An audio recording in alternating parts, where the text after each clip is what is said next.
যখন একজন মানুষ মনে মনে আমাকে ডাকে, আমিও মনে মনে ওকে স্মরণ করি। মনে করেন আপনি মনে মনে আল্লাহকে বলছেন, আল্লাহ আমি অসুস্থ, আমাকে শেফা দাও, বা আমার রিজিকের টেনশন আছে, আমার রিজিকের টেনশন দূর করে দাও, আল্লাহ আমাকে হেফাজত করো, আল্লাহ আমাকে দিনের জ্ঞান দাও, তোমার আনুগত্য করার তৌফিক দাও। এই যে মনে মনে আপনি আল্লাহকে ডাকছেন, নিঃসন্দেহে ওই মুহূর্তে আল্লাহ পাক আপনাকে স্মরণ করছে। সাত আসমান ভেদ করে আরশের উপর থেকে আল্লাহ পাক আপনাকে স্মরণ করছেন। আল্লাহ পাক বলছেন, যখন একজন মানুষ জনসমক্ষে আল্লাহকে স্মরণ করে, যেমন আমরা এখন করছি, জনসমক্ষে সবার সামনে আল্লাহর কথা আলোচনা করছি, আল্লাহ পাক বলছেন আমিও তখন এর চেয়ে অনেক উত্তম জনসমাবেশে ওই বান্দাদের কথা স্মরণ করি। আল্লাহ পাক আমাদের কথা স্মরণ করছেন, আমাদের কোনো ফিলিংস আছে?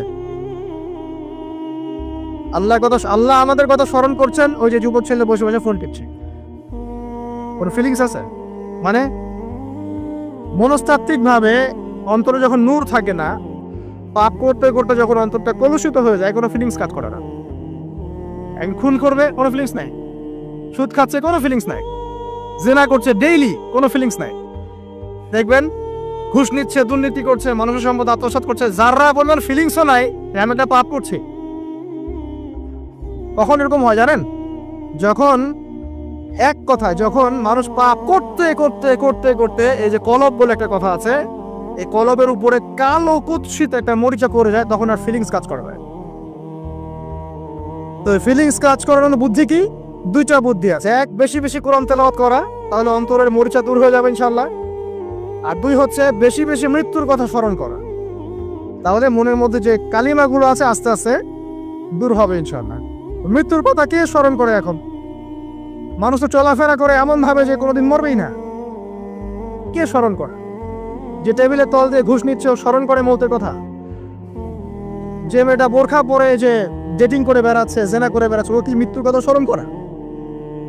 যে ছেলেটা এখনকার যুব সমাজের বেশিরভাগই মাদকের সাথে সম্পৃক্ত, গার্লফ্রেন্ড বয়ফ্রেন্ড অ্যাফেয়ার্সে আছে, হ্যাঁ, টিকটক প্রজন্ম, আড্ডাবাজি করে সময় কাটায়, গুন্ডামি করে, মাস্তানি করে, এর মধ্যে কোনো ফিকির আছে? একজনকে বড় দায়িত্ব দেওয়া হয়েছে, সবার সম্পদ লুটপাট করে খাচ্ছে, এর মৌতের ফিকির আছে নাকি? এর মধ্যে ফেরাউনি চেতনা এসেছে, আনা রব্বুকুমুল আলা, আমি মহান রব, আমি তোমাদের মহান রব। ওদের মধ্যে ওই চেতনা কাজ করছে যে সূরা মুমিনুনে যেটা বলা আছে, যে আমরা এখানেই জন্ম নেই, এখানেই মারা যায়, আমরা পুনরুত্থিত হব না। ইন হিয়া ইল্লা হায়াতুনা দুনিয়া নামুতু ওয়া নাহইয়া ওয়া মা নাহনু বিমাবউসিন। আমরা এই দুনিয়াতেই বাঁচি, দুনিয়াতেই মরি, আমাদের কোনো পুনরুত্থানের কিছু নাই। এদের চেতনা এমন, কে ফিকির করে মরতে? অথচ আপনি দেখছেন যে প্রতিনিয়তই কোনো কারণ ছাড়াই মানুষ নাই, কোনো কারণ লাগে না। এখন তো কারণ ব্যাখ্যা করতে আমরা পছন্দ করি, এই কারণে ওইটা হয়েছে, ওই কারণে এটা হয়েছে। এটাকে বলে কার্যকারণ তত্ত্ব। দর্শনের ভাষায় কি বলে? কার্যকারণ তত্ত্ব। এটা আপনারা ফিলোসফি পড়লে বুঝবেন। প্রত্যেকটা কাজের পিছনে একটা কারণ থাকে, আমরা কারণটা সার্চ করি বেশি। এখন কারণ ছাড়াই মানুষ ডেড। এই যে যাচ্ছে, উপরে একটা সুন্দর করে বড় একটা পাথর ঝুলছে, সব পাস হয়ে যাচ্ছে ওখান থেকে। মানে রাস্তায় কাজ চলছে, উপরে আবার এটা ঝুলছে, আর মানুষ আমার অন্যস্তে যাতায়াত করছে। যারা রাখছে ওদের ইন্টেলেকচুয়াল অবস্থা চিন্তা করেন, আর যারা আমরা তল দিয়ে যাচ্ছি তারও অবস্থা চিন্তা করেন। বুদ্ধিভিত্তিক ভাবে আমরা কোন জায়গায় চিন্তা করেন? মানে মানুষ বিজি রোড দিয়ে যাচ্ছে, ওখানেই কাজ হচ্ছে, আবার যেখানে কাজ হচ্ছে দেখছি সেখানে আমরাও আবার তল দিয়ে যাচ্ছি। সবাই পাস হয়ে গেল, যাদের তাকদিরে লেখা ছিল মৌত, একদম মুহূর্তের মধ্যে শেষ। কি কারণ ব্যাখ্যা করবে? কোনো সায়েন্স দিয়ে ব্যাখ্যা করতে পারবেন? পারবেন না। ওই ময়মনসিংহে ওই যে মহিলারা যাচ্ছে, ট্রাক মেরে দিয়ে চলে গেল, মহিলার পেট থেকে বাচ্চা পেট ফেটে বাচ্চা বের হয়ে গেল, বাচ্চা জীবিত, মা ডেড। সায়েন্স দিয়ে ব্যাখ্যা করতে পারবেন? এটাই তাকদির, একেই বলে তাকদির, যেটাকে সায়েন্স দিয়ে ব্যাখ্যা করা যায় না, বিজ্ঞান দিয়ে ব্যাখ্যা করা যায় না। এরকম ঘটনা কত ঘটছে অহরহ। দুজন বসে আছে, হাজব্যান্ড ওয়াইফ, হাজব্যান্ডের যাওয়ার কথা, হাজব্যান্ড ওয়াইফের গাড়িতে বসছে, আর ওয়াইফ হাজব্যান্ডের গাড়ি ড্রাইভ করছে। আর এই হাজব্যান্ডের দুশ্মন যে ছিল, সে টার্গেট করেছিল যে ওই লোকটাকে গুলি করে মারবে রাস্তায়। যেহেতু ওয়াইফ হাজব্যান্ডের গাড়ি ড্রাইভ করছে, রাস্তায় ওয়াইফ ডেড, হাজব্যান্ড জীবিত। তাকদির। তো তাকদিরকে কি আপনি এই ভাগ্যটা কি আপনি সায়েন্স দিয়ে ব্যাখ্যা করতে পারবেন? সম্ভব? অহরহ এরকম মৌতের ঘটনা ঘটছে, তারপরেও দেখবেন যুবকদের এই বিলাসিতা, এই মানে আড্ডাবাজি, মেয়েদের পিছনে ঘোরা, এই যে মাদক সেবন করা, টিকটক করা, বুদ্ধি প্রতিবন্ধী প্রজন্মের মতো, এগুলো থামছে না। কোনো শিক্ষাই তারা নিতে যাচ্ছে না। এই বয়স হয়ে গেছে, অনেক বয়স, দেখবেন ওই যে চায়ের দোকানে বসে ক্যারাম খেলছে, বুড়া মানুষ, তার হায়াতের কতদিন বাকি আছে আল্লাহ ভালো জানেন। দেখবেন দিব্যি কোনো টেনশনই নাই, ক্যারাম বোর্ড খেলছে, ওখানে লুডু খেলছে। দেখেন আজ আপনাদের গ্রামাঞ্চলে যে চায়ের স্টলগুলো আছে, দেখবেন ওই যে টিভি ছেড়ে রেখে দিবে, ঘন্টা আবার ঘন্টা টিভি চলছে, মানুষ চা খাবে 1 কাপ আর টিভি দেখবে 5 ঘন্টা। ওর যে হায়াতের কোনো মূল্যই তার কাছে নাই। আল্লাহ পাক তাকে একটা সময় দিয়ে পাঠিয়েছেন, কোনো ফিলিংসই না। অথচ মানুষ প্রতিদিন, দিনে রাতে, প্রত্যেক দিন মানুষ অহরহ মারা যাচ্ছে। যাদের ভিতরে মৌতের চিন্তা আছে তারা কিন্তু পাপ কম করলেও ফিরে আসে আল্লাহর দিকে, কারণ তাদের প্রতি মৌতের ফিকির আছে। আর যাদের মৃত্যুর কোনো চিন্তা নাই, তারা এই রাজনীতি বলেন, অর্থনীতি বলেন, সমাজনীতি বলেন, আর এই পরিবার আর ধর্ম বলেন, সমস্ত ক্ষেত্রে পাপ করে বেড়াবে, কোনো ফিকির নেই। আল্লাহ পাক আমাদেরকে মৌতের ফিকির করার তৌফিক দান করুন এবং পরকালের জীবনটাকে আসল জেনে দুনিয়ার কাজগুলো করার তৌফিক আল্লাহ পাক দান করুন। আসেন, তো এবার আপনি শুকরিয়া আদায় করছেন, আলহামদুলিল্লাহিল্লাযী আহইয়ানা বা'দা মা আমাতানা ওয়া ইলাইহিন নুশুর। আধা ঘন্টা আগে ঘুম থেকে উঠেছেন, এখন কি করবেন? বাথরুমে যাচ্ছেন। এই বাথরুম করাটা কি দুনিয়াবি কাজ না? এই কাজটা ইবাদত হবে যদি আমি ঢোকার সময় বাম পা দিয়ে ঢুকি আর বলি, কি বলি? আল্লাহুম্মা ইন্নী আউযু বিকা মিনাল খুবসি ওয়াল খাবায়েস। এখন বাথরুম করতে আপনার 10 মিনিট লাগুক আর 15 মিনিট লাগুক আর 5 মিনিট লাগুক, এই পুরো সময়টা নেকি পাবে না। সুবহানাল্লাহ। আর কি চাই? বের হব, এখন বের হওয়ার সময় কি বলবো? গুফরানাকা, নেকি পাচ্ছেন। একটা তো আছে, আলহামদুলিল্লাহিল্লাযী আযহাবা আনিল আযান ওয়া আফানি গুফরানাকা। এবার আপনি ওযু করবেন। ওযুটা ধীর স্থির ভাবে করবেন, তাড়াহুড়া করবেন না। ওযুর প্রত্যেকটা অঙ্গ প্রত্যঙ্গ 3 বার করে ধোয়ার চেষ্টা করবেন। শুধু মাথা মাসে হবে কয়বার? 1 বার। ওযু করার পরে আপনি হাত তুলে আল্লাহর কাছে দোয়া করুন। ওই সময়টা কখন? রাত 4টা থেকে 4:30 বাজে, তাই না? তার মানে আল্লাহ রাব্বুল আলামিন এখন প্রথম আসমানে আছেন। কিভাবে আল্লাহ পাক আছেন সেটা আল্লাহর উপর ছেড়ে দেন, আমাদের এটা নিয়ে ব্যাখ্যা করার দরকার নাই, চিন্তাও করার দরকার নেই। আল্লাহ পাক বলেছেন আমি নেমে আসি, বাস নেমে আসি। এত বেশি বুদ্ধিজীবী হওয়ার দরকার নেই। খুব বেশি বুদ্ধিজীবী হয়ে গেলে আমার মানুষ খেয়ে হারিয়ে ফেলেন, অত দরকার নাই। শুনেছি, মেনেছি, ব্যাস যথেষ্ট। আল্লাহ পাক নেমে আসেন, কি বলেন? আল্লাহ বলেন যে কেউ কি আছো আমার কাছে কিছু চাইবে, আমি দিব। কেউ কি আছো যে আমাকে ডাকবে, আমি তোমার ডাকে সাড়া দেব। কেউ কি আছো আমার কাছে কোনো কিছু দোয়া করবে, হ্যাঁ হাজত আছে, আমি পূরণ করে দেব। এভাবে আল্লাহ পাক ফজর পর্যন্ত বলতেই থাকেন। বলেন তো আমাদের কোনো ফিকির আছে? আমরা সবাই ঘুমাই কয়টায়? 1টায় না 2টায় না 3টায় ম্যাক্সিমাম এখনকার। আমি যে বিষয়টা নিয়ে কথা বলছি এটা খুবই কঠিন। 9টা থেকে 10টার মধ্যে বা 11টার মধ্যে ঘুমাতে হবে, এটা খুবই কঠিন বিষয় এখনকার জেনারেশনের কাছে। এর জন্য প্রথম যে কাজটা সেটা হলো রাত্রেবেলা স্মার্টফোন আর চালানো যাবে। এশার নামাজ শেষ, ফোন একদম ডয়ারে লক করে রাখতে হবে। কিছু করার নাই, এটা না করতে পারলে আপনি ঘুমাতে পারবেনই না। এবং এরপর দিনে আসছি, তখন বলছি দিনে কিছু কাজ আছে, দিনের কাজগুলো যদি আমরা ঠিকঠাক মতো করি তাহলে রাতে তাড়াতাড়ি ঘুম আসবে ইনশাআল্লাহ। যদি না করি তাহলে ঘুম আসবে না। তো শেষ রাতে আল্লাহ পাক আসমানে নেমে আসেন, প্রথম আসমানে, এবং এই আহ্বান করতে থাকেন। তাই ওই সময় ওযু করার পরেই আপনি হাত তুলে আল্লাহর কাছে দোয়া করা শুরু করেন। আপনার যত চাওয়া পাওয়া আছে আল্লাহর কাছে ঢেলে দেন, ইনশাআল্লাহ আল্লাহ রাব্বুল আলামিন আপনাকে খালি হাতে ফেরাবেন না ইনশাআল্লাহ। আল্লাহ পাক তো এমন করে বলেছেন যে কেউ হাত তুলেছে আল্লাহর কাছে আর আল্লাহ পাক সেটাকে খালি ফিরিয়ে দিবেন, এটাতে আল্লাহ লজ্জা বোধ হয়। কথা বুঝতে পারছেন? আমাদের যাদের অনেক সম্পদ আছে বা সামর্থ্য আছে এবং মন আছে বড়, তাদের কাছে যখন কেউ সাহায্য চায় আপনার খালি ফিরাতে লজ্জা লাগে না? আপনার মনে হয় না যে চাইলো এত করে কিভাবে না করে ফিরাই? আছে না এমন মানুষ? আছে না? আসলে দান সৎকা করার জন্য সম্পদ লাগে না, দান সৎকা করার জন্য মন লাগে। কি লাগে? মন লাগে। দেখবেন অনেক কোটিয়াল আছে মানুষ, দান সৎকা করতে পারে না, জাকাতই তো দেয় না, দান সৎকা করবে কি? বাংলাদেশে যত কোটিপতিগুলো আছে সবার থেকে জাকাত নেওয়া শুরু করলে এদেশে কোনো দারিদ্রতা বলে কিছু থাকবে না ইনশাআল্লাহ, থাকবেই না, এটাই বাস্তব। কে উদ্ধার করবে সেই টাকা? আসলে করবেন ইনশাআল্লাহ। ঈসা ইবনে মারিয়াম আসলে করবে ইনশাআল্লাহ। তখন কে যাকাত না দিয়ে পার পায় তাই দেখা যায়। একটা ব্যক্তি পাওয়া যাবে না যাকাত না দিয়ে পার পায়। অবশ্য তখন এমন একটা যুগ আসবে যে মানুষ যাকাতের টাকা নিয়ে ঘুরবে, কিন্তু নেওয়ার মতো মানুষ নাই, সবাই সচ্ছল। আল্লাহ পাক সেই সুদিন ফিরায় আনুক, আমিন। এটা বলছিলাম যে সদকা করার জন্য মন লাগে, আপনার টাকা লাগে না। এখন আসেন, কেউ যদি আমাদের কাছে এভাবে চায় আমরা খালি ফিরাতে লজ্জাবোধ করি। আল্লাহ পাক বলছেন যে আমার কাছে যখন বান্দা কিছু চায় তার হাতটাকে আমি খালি ফিরাই দেবো, এটাতে আমি লজ্জাবোধ করি। দোয়া করলে কয়েকটা বিষয় একটা হবেই, হয় আপনি সাথে সাথে সেটা পাবেন, না হলে একটু দেরিতে পাবেন, না হলে আল্লাহ পাক সেটা জমা করে রাখবেন পরকালের জন্য। পরকালে যখন আপনি দাঁড়াবেন আল্লাহর সামনে, আল্লাহ বলবেন দুনিয়াতে তুমি এই বিষয়গুলো চেয়েছিলে, আমি দুনিয়াতে দেই নাই, পরকালে তোমার জন্য সঞ্চিত রেখেছি, এখন না। তখন মানুষ কি বলবো জানেন? আমরা বলবো যে আল্লাহ দুনিয়াতে কিছুই যদি না পাইতাম, আজকেই সব দিত তাহলেই। তো বেশি বেশি দোয়া করার অভ্যাস তৈরি করেন, বেশি বেশি দোয়া করেন। দোয়াই ইবাদত, আর দোয়া হল ইবাদা, দোয়াই ইবাদত। দোয়া করতে থাকেন, ইনশাআল্লাহ দেখবেন আল্লাহর সাথে আপনার সম্পর্ক গাঢ় হবে। যার সাথে আল্লাহর সম্পর্ক যত বেশি গাঢ় হবে, ইনশাআল্লাহ সে তত বেশি পরকালের বাসিন্দা হবে, দুনিয়ার বাসিন্দা কম হবে। আল্লাহ পাকে নূর এবং মারিফত অর্জন করতে পারবে ইনশাআল্লাহ তাআলা। এবারে আমরা কি করব? এবার মিনিমাম 2 রাকাত নামাজ পড়ার চেষ্টা করে, রাতের সালাত 2 রাকাত করে। আপনি 2, 4, 6, 8, 10, 12, 20 পড়তেই থাকতে পারেন, কোনো সমস্যা নেই। কিন্তু মিনিমাম 2 রাকাত নামাজ তাহাজ্জুদ আপনি পড়ার চেষ্টা করেন। পড়া যাবে না? আর নামাজটাকে তাড়াহুড়া করবেন না, কাইন্ডলি আল্লাহর ওয়াস্তে তাড়াহুড়া করবেন। রিল্যাক্সে কেরাত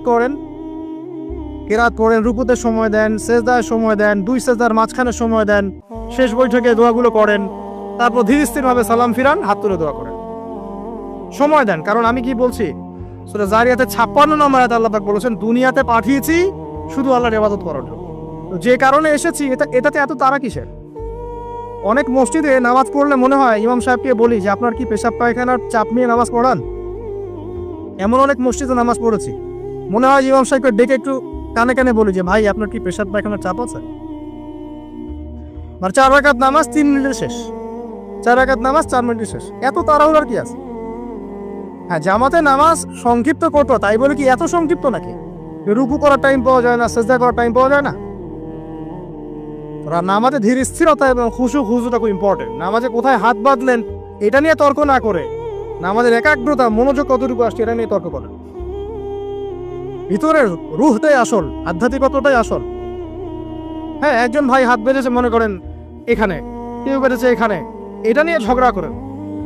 দেখেন নামাজে কতটুকু ফোকাস, মনোযোগ কতটুকু থাকছে, কতটুকু নামাজে আপনি দোয়া করতে শিখছেন, সেজদায় আল্লাহকে পাইতে শিখছেন।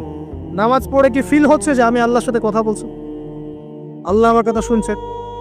আমরা তো মেকানিক্যাল নামাজ অভ্যস্ত এখন, মানে দুনিয়ার কাজের চাপ এত বেশি, জাস্ট মসজিদে যাবো, ঢুকবো, বেরো, চলে আসবো, হাজিরা দিতে আসছি মনে হয়, সিগনেচার করবো, চলে যাবো, ভাববে এমন। এত তাড়া কিসের ভাই?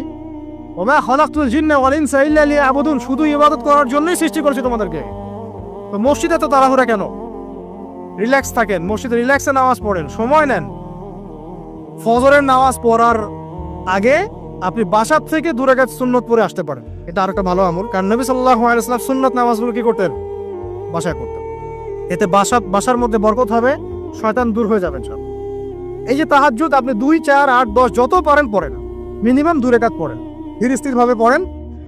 নামাজ শেষ করে আবার আল্লাহর কাছে দোয়া করেন, দেখবেন যে ইনশাআল্লাহ আপনার দোয়া কবুল হবে। আর দোয়া যে কবুল হয় এটা আপনি নিজেই বুঝতে পারবেন, নিজেই বুঝবেন, কারো কাছে যাওয়া লাগবে না। এবার ফজরের সালাতের সময় হয়ে গেল, আজান হচ্ছে, আজানের জবাব দিব, দিয়ে ব্যাস হেঁটে হেঁটে মসজিদ, প্রত্যেক পদক্ষেপ হেঁটে যাব আর দোয়া করব। কি দোয়া করব? যে আল্লাহ আমাকে নূর দান করুন। কি দান করুন? আল্লাহুম্মা ইজআল ফি কলবি নূরা ওয়া ফি লিসানি নূরা ওয়া ফি সাম'i নূরা ওয়া ফি বাসরি নূরা ওয়া আন ইয়ামিনি নূরান ওয়া আন শিমালি নূরান ওয়া মিন ফাওকি নূরা ওয়া মিন তাহতি নূরা আল্লাহুম্মা ইজআল ফি নাফসি নূরা। মানে এর অর্থ হচ্ছে আল্লাহ আপনি আমার ডানে বামে সামনে পিছনে শরীরে আত্মায় দেহে সবখানে আল্লাহ আপনার নূর দান করুন। নূর কেন? কারণ দুনিয়ার মধ্যে অনেক অন্ধকার, অন্ধকার না? সব জাহিলিয়াতের অন্ধকার। এখানে পথ চলতে হলে নূর লাগবে, আলো লাগবে। এটা কে দিবে? আল্লাহ দিবে। কবর বড় অন্ধকার, ওখানে থাকতে হলে ভালোভাবে কি লাগবে? আলো লাগবে। হাসরের মাঠ অন্ধকার, ওখানে ভালোভাবে থাকতে হলে কি লাগবে? আলো লাগবে। এই জন্য নামাজে যাওয়ার সময়, অন্ধকার সময় এই দোয়াগুলো করতে হয়। আর তার আগে একটা কথা বলতে ভুলে গেছি, বাসা থেকে যে বের হচ্ছেন তখন কি পড়বেন? কি পড়বেন? বিসমিল্লাহি তাওয়াক্কালতু আলাল্লাহ ওয়ালা হাওলা ওয়ালা কুওয়াতা ইল্লা বিল্লাহ। এটা পড়ে বের হলে শয়তান দূরে চলে যাবে, ফেরেশতা আপনার কাছে চলে আসবে। এবার নামাজে আসলাম, জামাতের সাথে নামাজ পড়বেন, ফজরের নামাজ, এবং ফজরের সালাতের কেরাতটা লম্বা করার চেষ্টা করুন। এটা সুন্নাত, ফজরের সালাতের কেরাত লম্বা করা সুন্নাত। এবং নামাজ শেষ হওয়ার সাথে সাথেই উঠেও চলে যাবেন না। নামাজ শেষ, এবার আপনি ওখানে বসে থাকবেন, বসে বসে জিকির আজগারগুলো করবেন।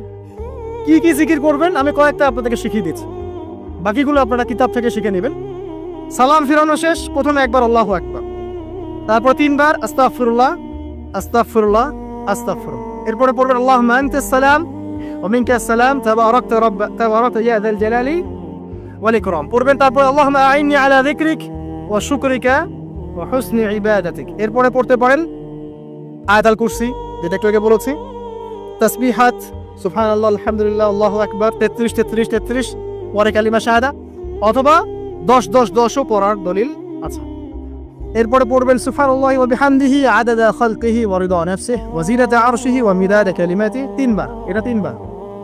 তারপর 3 কুল 3 বার করে, সূরা ইখলাস 3 বার, ফালাক 3 বার, নাস 3 বার, সূরা হাশরের শেষ 3 আয়াত একবার। এরপরে পড়বেন সাইয়্যিদুল ইস্তিগফার, আর সমস্ত ইস্তিগফারের শ্রেষ্ঠ ইস্তিগফার এটা কোনটা? আল্লাহুম্মা আনতা রাব্বি লা ইলাহা ইল্লা আনতা খালাকতানি আনা আবদুক ওয়া আনা আলা আহদিক ওয়া ওয়া'দিক মাস্তাতা'তু আউযু বিকা মিন শাররি মা সানা'তু আবু'ু লাকা বিনি'মাতিকা আলাইয়া ওয়া আবু'ু বিযানবি ফাগফির লি ফাইন্নাহু লা ইয়াগফিরু যুনুবা ইল্লা আনতা। এটা যে পড়বে সকালে পড়ে যদি রাতের মধ্যে মারা যায় জান্নাত ইনশাআল্লাহ, আবার সন্ধ্যায় পড়ে যদি সকালের আগে মারা যায় জান্নাত ইনশাআল্লাহ। এত বড় অস্ত্র, এত বড় একটা সুযোগ। এরপরে পড়বেন আমার পছন্দের কয়েকটা, আউযু বিকালিমাতিল্লাহি তাম্মাতি মিন শাররি মা খালাক 3 বার। এটা যদি আপনি পড়েন আপনি দৃশ্য অদৃশ্যের ক্ষতি থেকে বেঁচে থাকবেন ইনশাআল্লাহ। দুষ্ট জিন শয়তান আপনার কোনো ক্ষতি করতে পারবে না ইনশাআল্লাহ।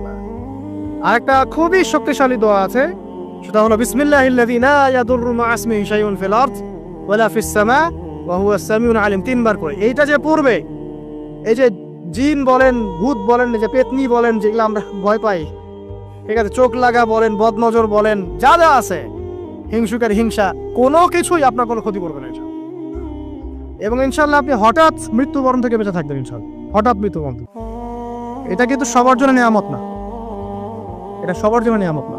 তারপর আসেন, এরপর পড়বেন 10 বার লা ইলাহা ইল্লাল্লাহ ওয়াহদাহু লা শারীকা লাহু লাহুল মুলক ওয়া লাহুল হামদ ওয়া হুয়া আলা কুল্লি শাইইন কাদির। এটা 10 বার পড়লেও হবে, আর যদি 100 বার পড়তে পারেন তাহলে আপনার চেয়ে বেশি নেকি কেউই অর্জন করতে পারবে না। যদি 100 বার এই দোয়াটা কেউ পড়ে সারা দিনে, লা ইলাহা ইল্লাল্লাহ ওয়াহদাহু লা শারীকা লাহু লাহুল মুলক ওয়া লাহুল হামদ ওয়া হুয়া আলা কুল্লি শাইইন কাদির, ওই দিন শয়তান তার কাছে আসবে না। 100 গুনাহ আমলনামা থেকে কেটে দেওয়া হবে, 100 নেকি লিখে দেওয়া হবে, এবং আল্লাহর কাছে দিন শেষে একটা তালিকা পেশ করা হয়, আজকের দিনে কে কি আমল করেছে, এই তালিকায় তার নাম দেখবেন সবার আগে আছে। ওই ব্যক্তির নামও থাকতে পারে যে 100 বারের চেয়ে বেশি পড়েছে, তখন তার নাম আগে চলে যাবে, এর নামটা পরে চলে আসবে। কথা বুঝতে পারছেন? মিনিমাম 100 বার পড়তে পারলে খুব ভালো হয়, যদি না পড়েন কমপক্ষে কয়বার? 10 বার। আসেন, এরপরে পড়বেন 10 বার দরুদ শরীফ, আল্লাহুম্মা সাল্লি আলা মুহাম্মাদ ওয়া আলা আলি মুহাম্মাদ, যেটা আছে দরুদ ইব্রাহিম, এটা পড়তে পারেন, অথবা ছোট করে পড়তে পারেন আল্লাহুম্মা সাল্লি ওয়া সাল্লিম আলা নবিয়িনা মুহাম্মদ, এটা বললেও হবে, অথবা আল্লাহুম্মা সাল্লি আলা মুহাম্মাদ ওয়া সাল্লিম, এতটুকু পড়লেও ইনশাআল্লাহ ওয়াকাদায় হয়ে যাবে। 10 বার যে ব্যক্তি দরুদ পড়ে সকালে সন্ধ্যায়, নবী সাল্লাল্লাহু আলাইহি ওয়াসাল্লাম তার জন্য পরকালে সুপারিশ করবেন ইনশাআল্লাহ। যদি আমরা নবীজির সুপারিশ পেতে চাই, দরুদের কোনো বিকল্প নাই, বেশি বেশি দরুদ পড়তে থাকেন, তার সুন্নাহ অনুসরণ করেন, বেশি বেশি দরুদ পড়তে থাকেন, মিনিমাম সকালে 10 বার, সন্ধ্যায় 10 বার, ইনশাআল্লাহ আল্লাহর নবী সুপারিশ করবেন ইনশাআল্লাহ তাআলা। আর কাছে রাদিতু বিল্লাহি রাব্বান ওয়া বিল ইসলামি দীনান ওয়া বি মুহাম্মাদিন সাল্লাল্লাহু আলাইহি ওয়াসাল্লাম নবিয়্যা, এর একটা বড় ফজিলত আছে। কি ফজিলত? যে ব্যক্তি এই দোয়াটা সকাল সন্ধ্যা 3 বার করে পড়ে, কিয়ামতের মাঠে আল্লাহ পাকের উপর হক হয়ে যাবে, ওয়াজিব হয়ে যাবে, আল্লাহ ওই ব্যক্তিকে সন্তুষ্ট করে দিবেন ইনশাআল্লাহ। সন্তুষ্ট করে দিবেন মানে কি? ইনশাআল্লাহ সে জান্নাতে যাবে।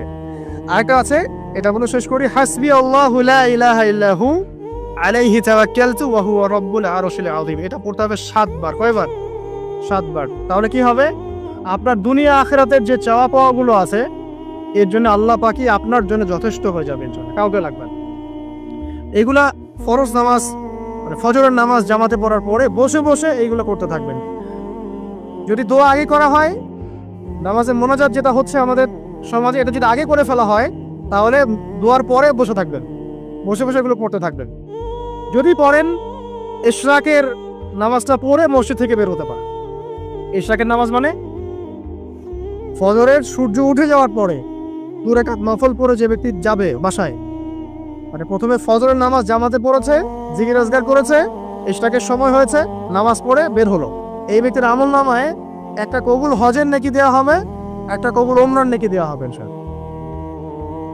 এগুলো খুবই সহজে আমল করা যায়। এরপরে আপনি বাসায় ফিরে গিয়ে বা মসজিদেই কোরআন তেলাওয়াত করবেন। আমরা কোরআন তেলাওয়াত করব, কোরআন তেলাওয়াত করবেন 1 পারা, 1 পারা পারেন না অর্ধেক পারা, অর্ধেক পারা পারেন না 5 পৃষ্ঠা, 5 পৃষ্ঠা পারেন না কমপক্ষে 1 পৃষ্ঠা পারবেন না, 1 পৃষ্ঠা করে হলেও প্রতিদিন কোরআন তেলাওয়াত করতে হবে। পারবেন না ইনশাআল্লাহ? প্রত্যেক হরফে 10টাটি পাবেন। কোরআন আপনার পক্ষে সুপারিশ করবে ইনশাআল্লাহ, এবং এই কোরআন আপনাকে ছায়া দিবে, সূরা বাকারা আল ইমরানের মতো ছায়া দিবে কিয়ামতের মাঠে। এবং এটা নবী সাল্লাল্লাহু আলাইহি ওয়াসাল্লাম যেটা বলেছেন, আল কোরআন হুজ্জাতুল লাকা ওয়া আলাইক, এটা তোমার পক্ষে সাক্ষী দিবে অথবা বিপক্ষে সাক্ষী দিবে। তো কোরআন তেলাওয়াত করবেন। এরপরে আমরা কি করি? আমরা হয়তো যে যার মতো চলে যাই, কেউ স্কুলে চলে যান, নাস্তা করেন। আচ্ছা, নাস্তার আগে একটা কথা বলি। সকালে নাস্তা করবেন এমনভাবে যে, এখনকার ডক্টররাও বলেন এই কথাটা, সকালবেলা একটু বেশি খেতে হয়, সকালবেলা একটু বেশি হেভি ফুড নিতে হয়, দুপুরে তার চেয়ে একটু কম, রাতে আরও কম। আর আমাদের তো উল্টা, কিন্তু সকালে অল্প একটু, দুপুরে একদম বিশাল, রাতের বেলা আরও বিশাল, নাকি? তো নিয়মটা হচ্ছে এই যে সকালে খেতে হয় বেশি, সারাদিন আপনাকে কাজ করতে হবে, সকালে আপনাকে বেশি হাইজেনিক ভালো ফুড খেতে হবে, দুপুরে তার চেয়ে একটু কম, আর রাতে তার চেয়ে কম। এভাবে খেতে পারলে প্রফিটিক খাওয়া হবে ইনশাল্লাহ। আর খাবার আমাদের সুন্নাহ মতো খাওয়ার দরকার নেই, নবী সাল্লাল্লাহু আলাইহি ওয়াসাল্লামের সুন্নাহ মতো খায়। আমাদের সুন্নাহটা কেমন? আমরা 7 পেট খাই। কয় পেট? 7 পেট। যদি পেটের মধ্যে কিছু জায়গা ফাঁকা থাকে, সেটাও কিছু মিষ্টি দিয়ে ঢুকায় সাবার করে ভর্তি করতে হবে। এটা চ্যালেঞ্জ, পেটটা ভর্তি করতে হবে। আর নবী সাল্লাল্লাহু আলাইহি ওয়াসাল্লাম খেতেন এভাবে যে পেটটাকে 3 ভাগ করতেন, 1 ভাগ খাবার খেতেন, 1 ভাগ তিনি পানীয় পান করতেন, আর 1 ভাগটা ফাঁকা রাখতেন। আপনি এভাবে খাওয়া শুরু করেন, দেখবেন আপনি ফিজিক্যালি ফিট ফিল করছেন এবং আপনি ক্লান্ত হচ্ছেন কম, অলসতা কম আসছে কাজে, আপনি এনথুজিয়াজম পাবেন ইনশাআল্লাহ। তো খাবারের ব্যাপারটা সতর্ক থাকে। আর এই যুগে খাবারের মধ্যে প্রচুর ভেজাল আছে, চেষ্টা করতে হবে ম্যানুফ্যাকচার্ড খাবারগুলো বাদ দিয়ে হোমমেড যে ফুডগুলো আছে, হোমমেড ফুড মানে বাসায় যেগুলো আমরা তৈরি করি, ফ্রেশ হাইজেনিক ফুডগুলো খাওয়ার চেষ্টা করতে হবে। স্পেশালি বাচ্চাদের ব্যাপারে সতর্ক থাকতে হবে। বাচ্চাদেরকে, তরুণদেরকে এমন কোনো খাবার খাওয়া যাবে না যে খাবারটা খেলে আপনি অসুস্থ হয়ে যান, আপনার স্ট্যামিনা কমে যায়, আপনি ফিজিক্যালি দুর্বল হয়ে পড়েন। এটা খুব খেয়াল রাখবেন। খাবার, এই যে আপনারা যে গ্রাম অঞ্চলে থাকেন, আপনারা সৌভাগ্যবান একদিক থেকে যে আপনারা ফ্রেশ খাবার উৎপন্ন করে খেতে পারেন। শেষ জামানায় খাবারের মধ্যে খুব ভেজাল আসবে, এটা বিভিন্ন হাদিস দিয়ে মেলানো যায়, আমি ওইদিকে যাচ্ছি না।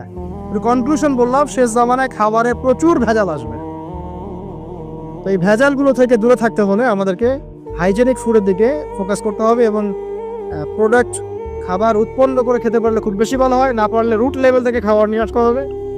আর অ্যাটলিস্ট ম্যানুফ্যাকচার যে খাবারগুলো বাজারে ঘোরাফেরা করে, এগুলো অ্যাভয়েড করতে হবে। দেখতে অনেক মুখরোচক লাগতে পারে, স্বাদ অনেক মজা হতে পারে, কিন্তু এগুলো শরীরের জন্য অনেক ক্ষতিকর। এতে করে আমাদের যুব সমাজ আস্তে আস্তে কিন্তু দুর্বল হয়ে যাচ্ছে। এখনকার যুব সমাজকে দেখে তাকায় দেখেন, আমাদের বাদরদেরকে তাকায় দেখেন, যারা এখানে বয়স্ক মুরব্বী আছে, দেখেন একজন মুরব্বীর সাথে এখনকার যুবকের কুস্তি লাগান, পাঞ্জা লাগান, বা ওই যে একটা রিং এর মধ্যে ঢুকায় বক্সিং ম্যাচ দেন, একটা দেখেন কে পারে। আমি নিশ্চিত ওই চাচাই পারবে। আমরা নিজেরাই তো প্রমাণ। আমাদের বাপ দাদাদের বয়সী যারা আছেন তারা এখনো দিব্যি মাঠে কাজ করে, দেখবেন 4 ঘন্টা 5 ঘন্টা 8 ঘন্টা রিক্সা চালাচ্ছে, ভ্যান চালাচ্ছে, কৃষি কাজ করছে, কত পরিশ্রম করছে। আমাদের যুব সমাজে তাকায় দেখেন না, আপনি একটু চেহারাগুলো দেখেন না, চেহারাগুলো তাকায় দেখেন। চাপাগুলো বসে গেছে গাঁজা খেতে খেতে, হিরোইন খেতে খেতে দেখবেন চাপাগুলো বসে গেছে একদম, চোখগুলো ঢুকে গেছে একদম মাদক খেতে খেতে। হ্যাঁ, হস্তমৈথুন করতে করতে শরীর রোগা, চলতে পারে না। কথা শুনতে খারাপ লাগছে না? বাস্তব, এগুলোই বাস্তব এখন। হ্যাঁ, ঘুম নাই, সারা রাত জাগনা, ওই যে ফজরের পর ঘুমায়, আর রাতে ওই যে বিকাল 4টায় ওঠে, দেখবেন শরীরটার দিকে তাকায় থাকে, চলতে পারে, এনার্জি নাই। একটা ক্রিকেট ম্যাচে লাগাই দেন, ও দেখবেন 2-4 ওভার ব্যাটিং করে শেষ। কোন কাজ করতে পারবে? ওই মাঠের বাইরে থেকে বলতে পারবে যে আর এ খেলতে পারে না, ও অমুক খেলতে পারে না, তমুক খেলতে পারে না। ওকে লাগাই দেন না, ব্যাটটা ধরে ধরায় লাগাই দেন, দেখবেন ও কয়টা পিটাতে পারবে। জিম করে না, ফিজিক্যালি এক্সারসাইজ গুলো করে না, স্কিল নাই। আগেকার মানুষ অনেক স্কিল ছিল, তারা ঘরের কাজ পারতো, সাঁতার পারতো, তারা মার্শাল আর্ট পারতো, কৃষিকাজ পারতো, অন্যান্য বিভিন্ন সেক্টরে তারা কিন্তু মানে মাল্টি প্রতিভার অধিকারী ছিল। স্কিল কম, দেখবেন একদিকে ফোকাস করা। এগুলো কিভাবে হলো আসলে? এগুলো তো একদিনে হয়নি। সারাদিন দেখবেন ফোনে, আর ওই মেয়ের পিছনে, আর কফি শপে, অথবা মিউজিকের কোনো ইনস্ট্রুমেন্ট নিয়ে বসে আছে, অথবা এর মাঝে যদি কেউ মন্দের ভালো থেকে থাকে সে দেখবেন টিকটক করছে। এগুলাই এখনকার পুরুষদের মধ্যে, ইয়াং জেনারেশনের মধ্যে ওই সৌর্য বীর্য গায়েরতটা পাওয়া যায় না। দেখবেন গায়েরত একটা ব্যাপার আছে, গায়েরত সৌর্য বীর্য এটা নাই। এর অন্যতম একটা কারণ এটাও, এখানে খাদ্যাভ্যাসেরও একটা ব্যাপার আছে, ফিজিক্যালি তারা ফিট না। তো আল্লাহ পাক এই বিষয়গুলো আমাদের বোঝার তৌফিক দান করুন। সবকিছু রিলেটেড। আপনাকে যদি একজন প্রোডাক্টিভ মুসলিম হতে হয়, শারীরিকভাবে আপনাকে ফিট থাকতে হবে, মেন্টালি ফিট থাকতে হবে, আপনাকে মানসিকভাবে শক্ত থাকতে হবে, চ্যালেঞ্জ নেওয়ার ক্ষমতা থাকতে হবে, অহেতুক সময় নষ্ট করা যাবে না। যে কাজ ফাহেসা, দুনিয়াবি কাজ, পরকালের কোনো স্বার্থ নাই, ওখানে সময় নষ্ট করা যাবে না। ঠান্ডা মাথায় প্ল্যান করতে হবে যে আমি আমার জীবনে কি করতে চাই, কার পরে আমি কি করব, কার পরে কি করব, আমার প্ল্যান থাকতে হবে। রেজাল্ট খারাপ হয়েছে, হতাশ হয়ে আত্মহত্যা করবেন কি জন্য? কি এমন হয়েছে আপনার জীবন? একটা মেয়ে ছেড়ে চলে গেছে, এর জন্য বিষ খাবেন কেন? কি হয়েছে? একটা মেয়ে তো ছেড়ে চলে গেছে, মেয়ের অভাব নাকি? বোরখা পরা মেয়েরাও তো এখন কিস করে, দেখেন বোরখা পরা মেয়েগুলো দেখেন রাস্তাঘাটে যে নায়কের হাত ধরে চুমু খাচ্ছে। অনলাইনে দেখে আসলাম। এই যে বলছিলাম যে সব বোরখা পরা মেয়ের মধ্যেই আপনার ইয়া থাকে না, দিনদারিতা থাকে না।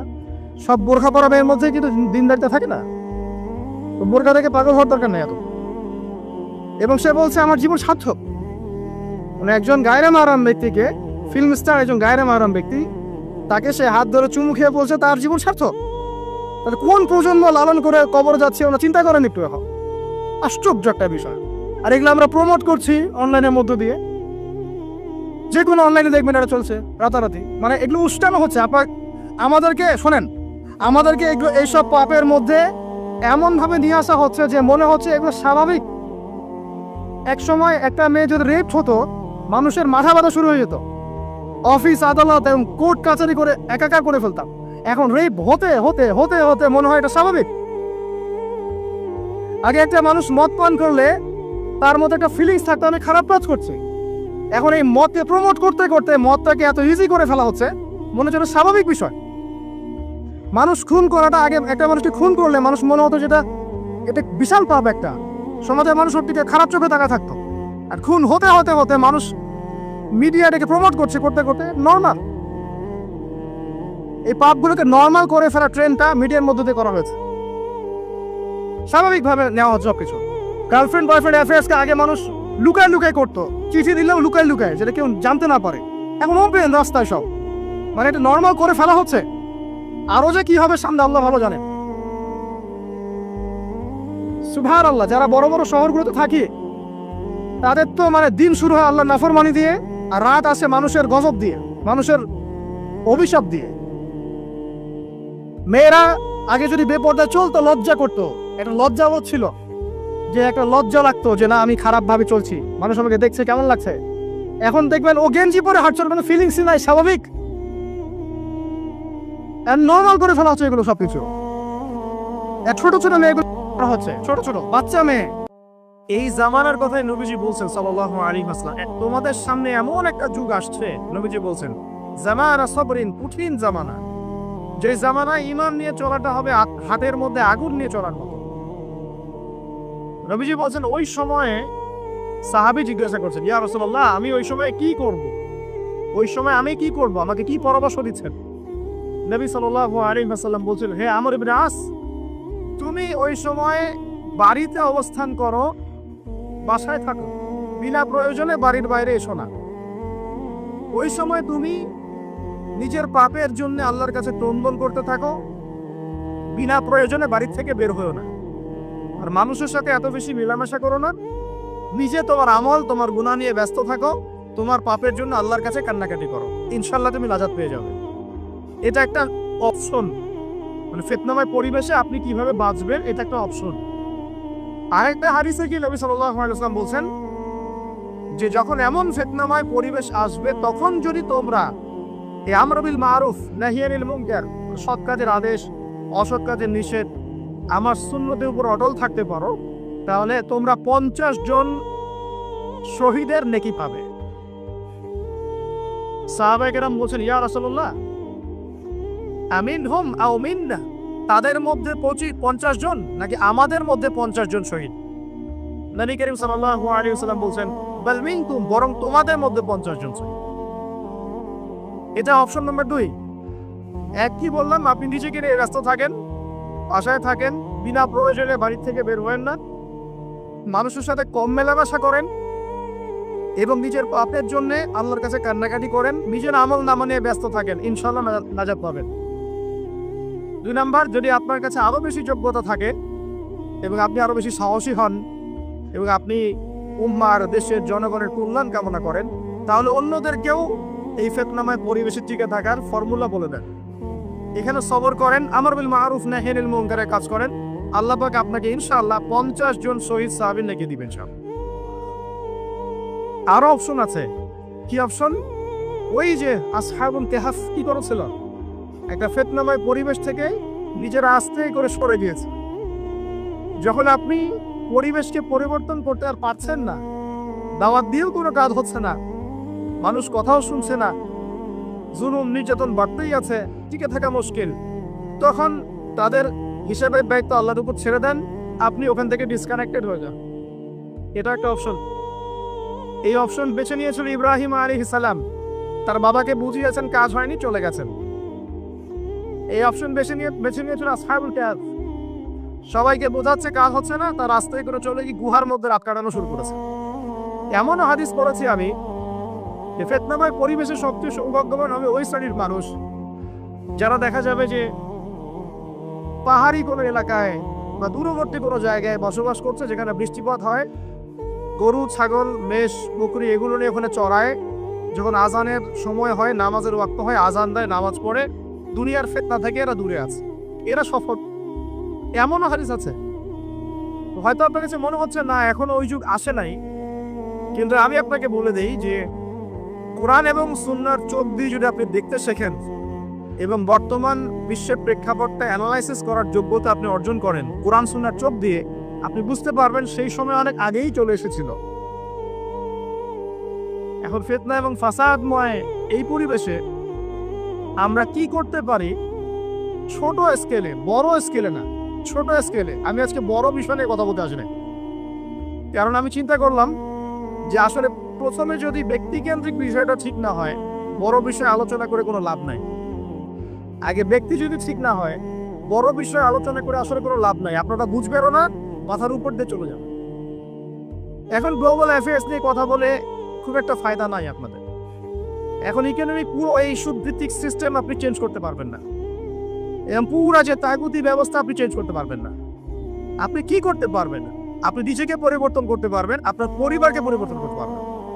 এতটুকু আপনার পক্ষে এখন পর্যন্ত সহজ, ঠিক না? ঠিক করবেন, এটা আপনি এখন করতে পারবেন। এটার ফর্মুলা কি? ফর্মুলা ঘাটতে গিয়ে আল্লাহ পাক আমার মাথার মধ্যে একটা হাদিস নিয়ে এসে দিলেন, কারণ আমি বিশ্বাস করি যে আপনারা বলছেন মৌলানা আল্লামা, আমি আসলে এমন কিছু নই। এই কথাগুলো আসলে আমার সাথে যায় না। আমি নিতান্তই একজন ছোট মানুষ এবং তালেবে ইলম, জ্ঞানের পথের পথযাত্রী। আর আমি তালেবে ইলম হয়ে থাকতে চাই। আমি মুফতি পাই, আমি মুহাদ্দিস, মুফাসসির বা এই যে শব্দগুলো আপনারা বলছেন, এমন কিছুই নাই। আসলে কিয়ামতের মাঠে আমি জান্নাতে যেতে পারবো কিনা আমি নিজেই জানি না। যখন কোনো মানুষ নিজেকে অনেক বড় মনে করা শুরু করবে, বুঝে নিবেন সেই ইবলিসের আনুগত্য করা শুরু করেছে আর কি। আর ইবলিস বলেছিল, আমি খলাকতানি মিন নার ওয়া খলাকতাহু মিন তিন, আমাকে সৃষ্টি করেছেন আগুন দিয়ে, আদমকে সৃষ্টি করেছেন মাটি দিয়ে, আমি কেন আদমকে সিজদা করতে যাব? তো এটা ইবলিসের চরিত্র, আবা ওয়াস্তাকবার, সে উদ্ধত হয় এবং অহংকার প্রদর্শন করে। তা আমি মনে করি যে আমি কিছু বলি না, আল্লাহ রাব্বুল আলামিন আমাকে বলার তৌফিক দেন মাত্র, আলহামদুলিল্লাহ। তা আমার মাথায় একটা হাদিস আসছে, সকাল থেকে ঘুরছে। সেটা হচ্ছে, দেখুন, বারা ইবনে আযিব রাদিয়াল্লাহু আনহু থেকে বর্ণিত হাদিসটা আসছে এবং হাদিসটা বিশুদ্ধ। এখান থেকে আমি মূল আলোচনা যাচ্ছি যে একদিন আনসার মানুষদের মধ্যে, আনসার কারা? আমাদের আনসার বাহিনী। আনসার কারা? যারা মুহাজির সাহাবীদেরকে আশ্রয় দিয়েছিল মদিনায়, তাদেরকে কি বলা হয়? আনসার। তাহলে শব্দটা সুন্দর না? তাহলে আমাদের বাহিনীর নামটাও সুন্দর, মাশাআল্লাহ। তো আনসার সাহাবীদের মধ্যে একজন ইন্তেকাল করেছেন, ইন্না লিল্লাহি ওয়া ইন্না ইলাইহি রাজিউন। এখন তাকে দাফন করা হচ্ছে, আর নবী সাল্লাল্লাহু আলাইহি ওয়াসাল্লাম কবরের পাশে চুপ করে বসে পড়লেন। তার বসা দেখা দেখি বাকি সাহাবীরাও তাকে ঘিরে গোল করে বসে পড়লেন। তারা বলছেন, আমরা এমন ভাবে এখানে বসেছিলাম যেন আমাদের মাথার উপরে পাখি এসে বসতে পারে, চুপচাপ, কোনো নড়াচড়া নাই। দেখেন, রাসূলের সাথে বসার সুন্নত দেখেন। কোরআন এবং হাদিসের মাহফিলে বসার কিন্তু সুন্নত আছে। এখানে বসে বুনিয়াবি এত গল্পগুজব করা যাবে না, এই মোবাইল হাবিজাবি নিয়ে এত ব্যস্ত থাকা যাবে না, দিলের কান দিয়ে শুনতে হবে, ঠিক আছে? আদব আছে, না হলে কথা আপনার উপর তাসির করবে না। তারা এমন ভাবে বসেছিলেন যেন মাথার উপরে পাখি বসতে পারে, সুবহানাল্লাহ। এবার নবী করিম সাল্লাল্লাহু আলাইহি ওয়াসাল্লাম বলছেন যে যখন মাইয়েতকে কবরে শোয়ানো হয় তখন সে তাকে দাফন করে যাওয়া ব্যক্তিদের হাঁটার খসখস আওয়াজ শুনতে পায়। এরপরে তাকে যখন শুইয়ে দেওয়া হয়, সে যদি মুমিন ব্যক্তি হয় তাহলে তার মাথার দিকে তার সালাত এসে দাঁড়িয়ে যায়। দুনিয়াতে আপনি যে নামাজগুলো পড়েছেন, আমি যে নামাজগুলো পড়ছি, এগুলো মাথার দিকে দাঁড়িয়ে যায়। ডান দিকে চলে আসে তার সওম, সওম মানে কি? রোজা। বাম দিকে চলে আসে যাকাত, যাকাত মানে কি? যাকাতের সাথে তো আমরা পরিচিত নই। আমরা ওই যে রাস্তাঘাটে যে দান খয়রাতগুলো উঠানো হয়, এগুলোর সাথে খুব পরিচিত, তাই না? কত টাকা, কত পয়সা, কি গান করে আর টাকা কালেকশন করে না? অনেক সময় দেখা যায় রাস্তায় যাচ্ছি আমরা গাড়ি নিয়ে, পারলে গাড়ির সামনে এসে হুমড়ি খেয়ে পড়বে টাকা নেওয়ার জন্য। এইভাবে টাকা কালেকশন করতে কে শিখিয়েছে ইসলামে? আর আমরা অনেক সময় ছোট ছোট বাচ্চাদেরকে দিয়ে, মাদ্রাসার ছোট ছোট বাচ্চাদেরকে দিয়ে টাকা কালেকশন করাই। এটা ঠিক না। কেন ঠিক না জানেন? ছোটবেলা থেকেই ওর ব্যক্তিত্ব নষ্ট হচ্ছে। এই হাতটা উত্তম না এই হাতটা উত্তম? উপরের হাত উত্তম, নিচের হাত উত্তম? ছোটবেলা থেকে সে নিচের হাতে অভ্যস্ত হচ্ছে। দেখেন, এত টাকা পয়সা কালেকশন করে আমাকে আর একটা স্বতন্ত্র মসজিদ করতেই হবে জরুরি? খুবই জরুরি ছিল। মানুষের কাছে হাত চেয়ে, হাত পেতে, রাস্তাঘাটে এরকম করে গাড়ি থামিয়ে, তারপরে কি বলবো, সুর করে গান গেয়ে এত টাকা পয়সা কালেকশন করতেই হবে? মসজিদটা আমাকে টাইলস ফিটিং করতেই হবে? এসি মসজিদ করতেই হবে? আমরা এমনও মসজিদ রংপুরে দেখেছি 10 বছরেও টাকা কালেকশন শেষ হয় নাই। 10 বছর ধরে কালেকশন হচ্ছে। আমি ছোটবেলা থেকে দেখছি কালেকশন হচ্ছে, কি বুঝলেন? তো এগুলো আমাদের ব্যক্তিত্ব নষ্ট করে। মুসলিমরা উপরের হাতের মালিক। সারা বিশ্ব আমরা একসময় চালিয়েছি। এই সভ্যতা আমাদেরকে কি শিখায়? সারা বিশ্ব আমরা চালিয়েছি। এই আপনার উমাইয়া খেলাফতের সময়ও কর্ডোভায় আব্দুর রহমানের যে শাসন ছিল, কর্ডোভা, স্পেন, পর্তুগাল, এই পুরো জায়গাগুলো পশ্চিমা বিশ্বের, এগুলো মুসলিমরা শাসন করেছে প্রায় 500-600 বছর। ইতিহাস তো আমরা জানিও না, পড়িও না, ভুলে গেছি। ইতিহাস পড়তে হয়।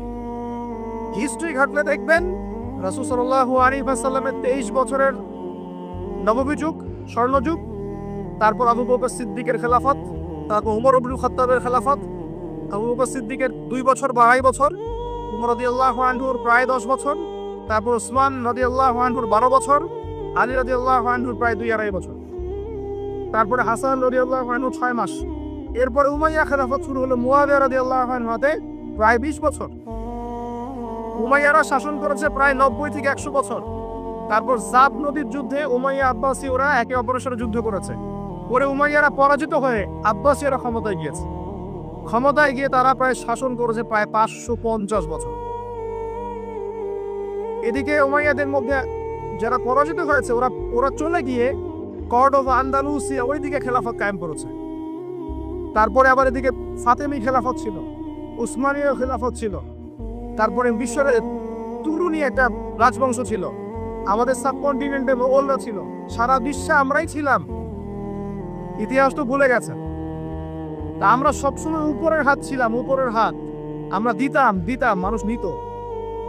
আর এখন কি হচ্ছে, আমরা এখানে আমরা চাই, মানুষ দেয়। আর ওরা কে এমনি দেয়?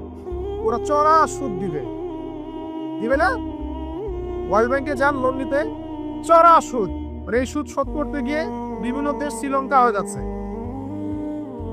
সুদ তো শোধ করতে হবে, এমনি তো আপনাকে আর এগুলো দিবে না। এই সুদটা শোধ করতে গিয়ে আমাদের জিনিসপত্রের দাম বেড়ে যাবে, তারপরে দেখবেন জনগণের উপর কর বেড়ে যাবে, অনেক প্রবলেম। আর এই প্রবলেমগুলো ফেস করতে হবে কি কারণে? রিবা বা সুদের কারণে। এই যে বলছি, দেখেন ছোটবেলা থেকেই যে আমরা নিচের হাতে অভ্যস্ত হচ্ছি, এটা ত্যাগ করতে হবে। ব্যক্তিত্বের পরিচয় দেয়। এত টাকা পয়সা চেয়ে প্রতিষ্ঠান করার দরকার নাই। আমার জমি আছে 1 বিঘা, আমি প্রতিষ্ঠান করবো। আপনার 2 বিঘা আপনি করেন, যার সামর্থ্য আছে সেটা করবে, সামর্থ্য নেই করার দরকার নাই। আর একটা মসজিদ যদি কবুল হয়, একটা মসজিদ একটা জেলার জন্য যথেষ্ট। একটা মসজিদে নববী থেকে নবী সাল্লাল্লাহু আলাইহি ওয়াসাল্লাম সারা দুনিয়া শাসন করেছে। আর আমাদের তো কোটি কোটি মসজিদ বাংলাদেশে।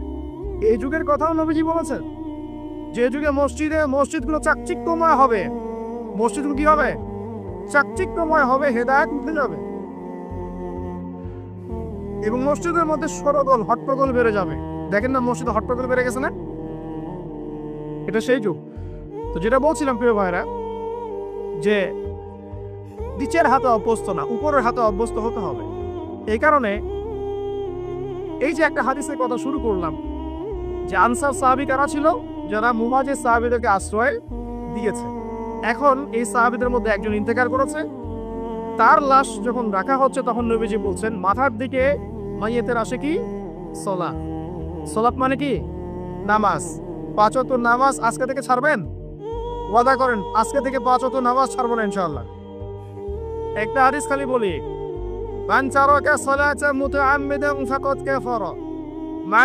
মান তারাকা সালাতান মুতাআম্মিদান ফাকাদ কাফারা। আবার শুনেন, قال رسول الله صلى الله عليه وسلم من ترك صلاة متعمدا فقد كفر. عن معاذ بن جبل رضي الله عنه নবীজি বলেছেন, من ترك صلاة متعمدا فقد برئت من ذمة الله. যে ব্যক্তি নিজের উপর ফরজ নামাজ ছেড়ে দিল, সে কুফরি করলো। মুআজ বিন জাবালকে নবী সাল্লাল্লাহু আলাইহি ওয়াসাল্লাম বলছেন, যে ব্যক্তি ফরজ নামাজ ইচ্ছা করে ছেড়ে দিল, সে ব্যক্তি আল্লাহর জিম্মা থেকে মুক্ত হয়ে গেল।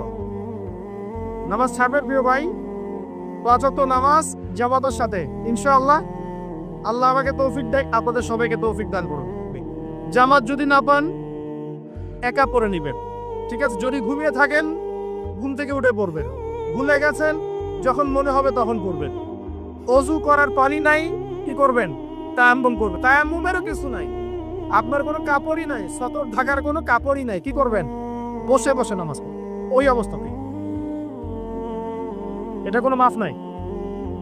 মানে আপনার ওযু করার কোনো পানি নাই, তায়াম্মুমের কিছুই নাই, কাপড়ও নাই সদরে, তখনও নগ্ন হয়ে বসেই নামাজ পড়তে হবে।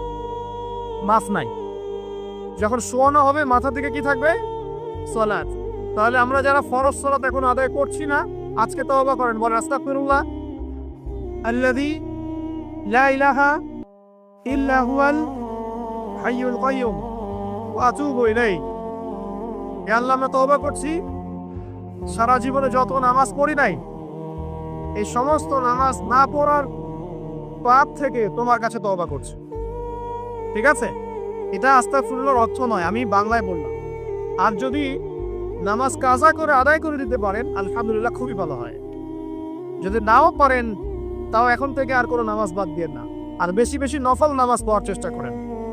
আল্লাহ পাক তৌফিক দান করুন। আসুন, তারপরে ডান দিকে কি? সম। সম মানে কি? রোজা। রমজান মাসে রোজা রাখি সবাই তো, মাশাআল্লাহ, আলহামদুলিল্লাহ। রমজান মাসে সম রাখার পাশাপাশি বেশি বেশি নফল সম রাখার ব্যাপারে অভ্যস্ত হওয়ার চেষ্টা করতে হবে। সবচেয়ে সেরা সমগুলো হচ্ছে মাসের 3 দিন, আইয়ামে বীজের সম, চাঁদের 13, 14 এবং 15 তারিখ। আর সপ্তাহে 2 দিন, সেটা হলো বৃহস্পতিবার এবং কি সোমবার। আল্লাহ পাক তৌফিক দান করুন, আমিন। এছাড়া আরাফার সম আছে, আশুরার সম আছে, ঠিক আছে, জিলহজ মাসের প্রথম 10 দিন রাখতে পারেন, ইত্যাদি। এবার বাম দিকে কি? যাকাত। যেটা বলছিলাম, যাকাতের সাথে আমরা খুব একটা পরিচিত নই, অথচ যাকাত একটা ফরজ ইবাদত। কেউ যদি নামাজ এবং যাকাতের মধ্যে পার্থক্য করে, সে ব্যক্তি কাফের হয়ে যাবে। কেউ যদি মনে করে নামাজ আমি মানি, যাকাত আমি মানি না, তাহলে কাফের হয়ে যাবে। হিসাব পরিমাণ সম্পদ হলে প্রত্যেক মুসলিমের উপর যাকাত ফরজ, ঠিক আছে। এবং এই যাকাতই হচ্ছে আপনার ইসলামিক অর্থনীতির মূল ভিত্তি। কিভাবে জানেন? ব্যবসা এবং যাকাত এটা কি করে? এটা একটা মার্কেটের মধ্যে সম্পদ ঘুরতে থাকে। আমি বুঝাচ্ছি আপনাকে। মনে করেন আপনি ব্যবসা করছেন এবং যাকাত দিচ্ছেন। যাকাত কারা দিবে? যারা যাকাতের নিসাব পরিমাণ সম্পত্তি রাখে, মানে কিছুটা ধনী তারা। তো তারা ব্যবসা করছে, মাশাআল্লাহ। ব্যবসা যখন করে, ব্যবসায় কি থাকে? লাভ থাকে, লস থাকে, লাভ থাকে, লস থাকে। লাভও হতে পারে আপনার, লসও হতে পারে। আর সুদে কি? শুধু লাভ, লস আছে, লস নাই। পার্থক্য বোঝেন। এখন ব্যবসা যখন আপনি করবেন, এই টাকা বা মূল যে ক্যাপিটাল যেটা বলে অর্থনীতির ভাষায়, এটা মার্কেটের মধ্যে সার্কুলেট করতে থাকবে। আজকে আপনি ধনী, লাভ করেছেন, কালকে লস করবেন, এই ধন আরেকজনের হাতে চলে যাবে। সে আবার ব্যবসা করছে, সে লাভ করলে সম্পদ তার হাতে থাকলো, লস করলে আরেকজনের হাতে। মানে এই মানিটা, ক্যাপিটাল যেটা, এটা মার্কেটের মধ্যে ঘুরতে থাকে। আজকে কেউ ধনী, কালকে কেউ ধনী, আজকে কেউ ফকির, কালকে কেউ ধনী, এভাবে। এখানে আল্লাহ পাক যাকে ইচ্ছা হয় ধন দেন, যাকে ইচ্ছা হয় দরিদ্র করে। এটা আল্লাহ পাক নিয়ন্ত্রণ করে। আবার এর মধ্যে যারা ধনী হবে তারা আবার যাকাত দিবে। কাকে যাকাত দিবে? যে গরিব তাকে। এই কারণে অর্থনৈতিক সাম্য থাকবে এবং টাকা, ক্যাপিটাল মার্কেটে সার্কুলেট করতে থাকবে। এটা হচ্ছে ইসলামিক ইকোনমিক্স। বুঝাতে পারছি না মনে হয়। আর রিবায় কি হবে? রিবায় কোনো লসের চান্স নাই। মানে এখানে ধনী আরো ধনী হতে থাকবে, গরিব আরো গরিব হতে থাকবে, প্লাস যাকাতও দিবে না। তখন সমাজের একটা অংশ অনেক ধনী হবে, আরেকটা অংশ একদম মাটিতে পড়ে যাবে, কোনো ব্যালেন্স হবে না। এই কারণে বিশ্বের একটা অংশ, ওই বিশ্বের একটা বড় অংশ যারা সুদখোর, যেখান থেকে সুদ এসেছে, ওইটা আস্তে আস্তে ধনী হয়ে গেছে এবং বিশ্বের বহু কান্ট্রি আস্তে আস্তে দারিদ্র সীমার নিচে চলে আসছে। এটা শুধু ব্যক্তির ক্ষেত্রেই নয়, সমাজের ক্ষেত্রেই নয়, পুরো বিশ্বটা হচ্ছে। তো এই হলো রিবা এবং ব্যবসা ভিত্তিক, যাকাত ভিত্তিক ইকোনমিক সিস্টেমের পার্থক্য, বেসিক ডিফারেন্স। রিবার মধ্যে আল্লাহ পাক তার হাত উঠিয়ে নেন, আল্লাহ পাক সেখানে আর ইন্টারফেয়ার করেন না। ঠিক আছে, সুদ খাচ্ছ, তুমি তোমার মতো চলো এখন। আর ব্যবসা ভিত্তিক ইকোনমিক্স চললে আল্লাহ পাক সেখানে কাউকে ধন দিবেন, কারো কাছ থেকে দিবেন। আপনার ধন দিয়ে আমাকে দিবেন, আমার ধন দিয়ে আপনাকে দিবেন। আমি যদি ধনী হই, আমি আমার যাকাত দিব, সেই যাকাতের টাকা আবার আপনার হাতে যাবে, কেউ না খেয়ে মরবে না। তো সামনে এই যে বলা হচ্ছে 2023 সাল, শুধু 23 সাল না, আমার অবজারভেশন 2026-27 পর্যন্ত একটা অর্থনৈতিক মন্দা চলতে পারে। বলবে কিছু কিছু লোক যে ভবিষ্যৎবাণী করতে যাওয়া, এটা ভবিষ্যৎবাণী নয়। আপনি বর্তমান সম্পর্কে খবর রাখেন না বলেই বর্তমানকে আপনার ভবিষ্যৎ করা হচ্ছে। আমাদের অনারেবল মিনিস্টার যারা আছেন ওদেরকে জিজ্ঞাসা করে, তাদেরকে জিজ্ঞাসা করে, তারাও বলছেন যে 2023 সাল থেকে 26 সাল খাদ্যমন্দার মতো যান। দেখেন নাই? তারা এই কথা বলছেন কারণ তারা বুঝতে পারছেন ওয়ার্ল্ডের অবস্থা ভালো না। এখানে একটা সলিউশন বলছে, ইচ্ছা হলে আপনি গ্রহণ করতে পারেন, ইচ্ছা হলে নাও করতে পারেন। আমার আমার তো চাপিয়ে দেওয়ার কোনো ক্ষমতা নাই। ফাযাক্কির ইন্নামা আনতা মুযাক্কির, আপনি শুধু উপদেশদাতা। লাস্তা আলাইহিম বিমুসাইতির, আপনি কারো প্রতি দারোগা নন। কি উপদেশ? এই যে যাকাত, যেটা যাকাত, আমাদের যাকাত যেটা আছে, এটাকে একটু বড় পরিসরে কালেক্ট করার চেষ্টা করতে হবে। করে যদি আমরা সুষ্ঠু বন্টন করতে পারি গরিবদের মাঝখানে, ইনশাআল্লাহ কেউ খাদ্য অভাবে মারা যাবে না ইনশাআল্লাহ। আল্লাহ পাক আমাদেরকে বোঝার তৌফিক দান। এর পাশাপাশি তারা যেটা বলেছেন, ইকোনমিক সেকশনের লিডার যারা আছে তারা যেটা বলছেন এটা ঠিক বলছেন। তারা বলছেন কৃষিভিত্তিক অর্থনীতির কথা বলছেন, এটার সাথে আমি 100% একমত।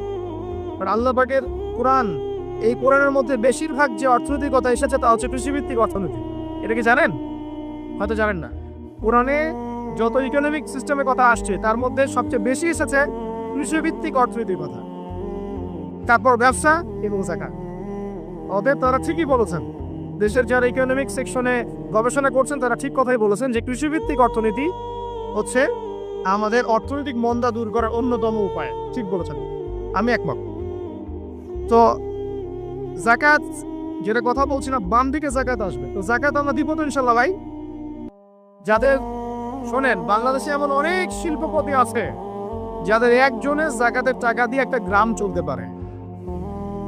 আর যাকাতের টাকা কিন্তু শুধু এক বছরে আসবে না, প্রতি বছরেই ঘুরে ঘুরে আসবে। মনে করেন যে আপনাদের এলাকার মধ্যে অনেক বিত্তশালী আছেন, আমি দোয়া করি মন থেকে আল্লাহ পাক বিত্তশালীদের অন্তরটাকে নরম করে দিক এবং ওসমান রাদিয়াল্লাহু আনহুর মতো দানশীল করে দিক। আমরা দোয়া করি, আমরা কারো খারাপ চাবো? সবার জন্য হেদায়েতের দোয়া করব।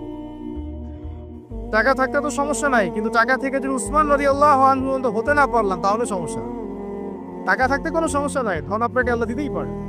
এই ধনটাকে উসমান গনি রাদিয়াল্লাহু আনহুর মতো আল্লাহর পথে বিতরণ করে দেন, ইনশাআল্লাহ আল্লাহ পাক আপনাকে জান্নাতুল ফেরদৌস দান করবেন। তো অনুরোধ থাকবে, দেখেন আপনারা যদি একটা এলাকার যাকাত কালেক্ট করতে পারেন, মনে করেন কথার কথা এখানে কিছু মেয়ে আছে যারা খারাপ পথে পা বাড়িয়েছে, আমার কথা বুঝতে পারছেন? আচ্ছা, এরকম পল্লী অনেক জায়গায় আছে না? এক বছরের যাকাতের টাকা দিয়ে সমস্ত যৌনপল্লীর মেয়েদেরকে কাজ দেয়া সম্ভব, কর্মে আনা সম্ভব। ওদেরকে কাজের ব্যবস্থা করে দেন, ওরা কখনোই এই সেক্স ওয়ার্কারের কাজ করবে না ইনশাআল্লাহ। কোনো মেয়েই এই কাজ করতে চায় না আমার মতে। কোনো মেয়েই চায় না যে ইজ্জত বিক্রি করে খাবো, কোনো মেয়ে চাবে? কখনো চাবে না। ওকে আপনি ভালো কাজের ব্যবস্থা করে দেন, এই যাকাতের টাকা দিয়ে, দেখবেন ইনশাআল্লাহ সে খারাপ পথ ছেড়ে দিয়েছে। অনেক দেখবেন দরিদ্র মানুষ আছে যে পড়াশোনা করার কোনো সুযোগ নাই, টাকা পয়সা নাই। পড়াশোনা করতে চায় কিন্তু টাকা পয়সা নাই, দিনের জ্ঞান অর্জন করতে চায়, দেশকে কিছু দিতে চায়, টাকা নাই। তাকে আমরা হেল্প করতে পারি না? পারি। অনেক মানুষ আছে মাদক দ্রব্য বিক্রি করছে, তাকে বুঝান, দিনের হেদায়েত দেন, ভাই আমি তোমাকে আরো ভালো চাকরি দিব, ভালো ব্যবসা দিব, তুমি ছাড়বা কিনা? বলবো আমি ছেড়ে দিব ইনশাআল্লাহ। বুঝালে ছেড়ে দিব ইনশাআল্লাহ। তো এই যে মেগা প্রজেক্ট যেটা কথা বলি আমরা, আত্ম উন্নয়নমূলক বলেন, যুব উন্নয়নমূলক বলেন, বা কান্ট্রি ডেভেলপমেন্টের কথা বলেন, এখানে যাকাত একটা বড় শক্তি হতে পারে। তবে এটাকে সুষ্ঠুভাবে কালেক্ট করতে হবে এবং যাকাতের যে 8টা খাত আছে এই খাতগুলোতে সুষ্ঠুভাবে বন্টন করতে হবে। অমুসলিমদেরকেও যাকাত দেওয়া যায়, জানেন? অমুসলিম যদি কেউ থাকে, দরিদ্র, তাকেও যাকাত দিয়ে সহযোগিতা করা যায়। আমরা সহযোগিতা করি না বলেই তো ওই যে পশ্চিম থেকে লোকজন এসে সহযোগিতা করে খ্রিস্টান বানাচ্ছে এখন সবাইকে। আরো বাড়বে দিন দিন, দেখেন আমরা তো সহযোগিতা করছি না। আপনার পাশে আপনার প্রতিবেশী না খেয়ে মারা যাচ্ছে, আপনি যাচ্ছেন না। এখন তো অন্য কেউ এসে যদি সাপোর্ট করে, ও তো তার দলেই ভিড়বে তখন। স্বাভাবিক, এটাই হচ্ছে এখন। আল্লাহ বোঝার তৌফিক দান করুক আমাদের। বাম দিকে মাইয়াতে থাকবে কি ভাই? যাকাত। তারপরে পায়ের দিকে চলে আসবে তার আত্মীয়তার সম্পর্ক রক্ষার ইবাদত, তার এই যে অন্যান্য দান সদকা, তার নফল আমল, তার তাসবিহ তাহলিল, তার কোরআন তেলাওয়াত ইত্যাদি পায়ের দিকে চলে আসবে। এখানে একটা হাদিস এসেছে, সূরাতুল মুলক যে ব্যক্তি রাতের বেলা তেলাওয়াত করবে, কোন সূরা ভাই? তাবারাকাল্লাযী বিয়াদিহিল মুলক ওয়া হুয়া আলা কুল্লি শাইইন কাদির। এই সূরা যে ব্যক্তি রাতের বেলা করে তেলাওয়াত করবে, ইনশাআল্লাহ সূরা মুলক কবরে তার সাথে থাকবে এবং কবর আযাব থেকে সূরা মুলক তাকে বাঁচাবে ইনশাআল্লাহ। আমি বুঝাচ্ছি যে কি অবস্থাটা হবে। এবার দুজন ফেরেশতা মাথার দিক থেকে আসবেন, আসতে চাইবেন, সালাত বলবে এখান দিয়ে আসা যাবে না, এদিক দিয়ে আসা যাবে না। ডান দিক দিয়ে আসতে চাইবেন, এদিক দিয়ে আসা যাবে না। বাম দিক দিয়ে আসতে চাইবেন, যাকাত বলবে এদিক দিয়ে আসা যাবে না। পায়ের দিক দিয়ে আসতে চাইবেন, আমলগুলো বলবে এদিক দিয়ে আসা যাবে না। তখন যাই হোক তারা আসবেন, এটা কথা কি, এটা কথাটা হচ্ছে যে সলাতের গুরুত্ব, সে সলাত আদায় করেছে, সে আমার হক আদায় করেছে, আমি তার পক্ষে আছি, এটা পক্ষে বোঝাচ্ছে। রোজা বলবো আমি ওর পক্ষে আছি, তাকে আপনি কোনো শাস্তি দিবেন না, আমি তার পক্ষে আছি। আপনারা দুজন তাকে শাস্তি দিবেন না, আমি যাকাত তার পক্ষে আছি, এটা পক্ষে থাকার কথা। তারপরেও তারা আসবেন, চোখগুলো হবে নীল এবং কালো, বলে নীলাপ চোখের কালো। মুনকার নাকি উঠে বসিয়ে দেওয়া হবে। এবার তিনটা প্রশ্ন। প্রথমে প্রশ্ন হচ্ছে কি, মান রব, তোমার রবকে? তখন মুমিন বান্দা বুক ফুলিয়ে বলবে রব্বি আল্লাহ, আমার রবকে আল্লাহ। পৃথিবীতে যে ব্যক্তি আল্লাহর সাথে শিরিক করে নাই, আল্লাহ তাওহীদের উপর থেকেছে এবং কার উপরে মৃত্যুবরণ করেছে, ইনশাআল্লাহ সে ব্যক্তি এর উত্তর নির্দ্বিধায় দিতে পারবে ইনশাআল্লাহ। আর দুনিয়াতে যে বা যারাই আল্লাহর সাথে শিরিক করবে, আল্লাহর সাথে শিরকের পাবে লিপ্ত হবে, ওই অবস্থায় মারা যাবে, তাওহীদের উপর থাকবে না, কোশ্চিন কালেও মান রব্বুক উত্তর দিতে পারবে না। তারপর প্রশ্ন হয়ে যাবে বা দিনুক, তোমার দিন কি ছিল?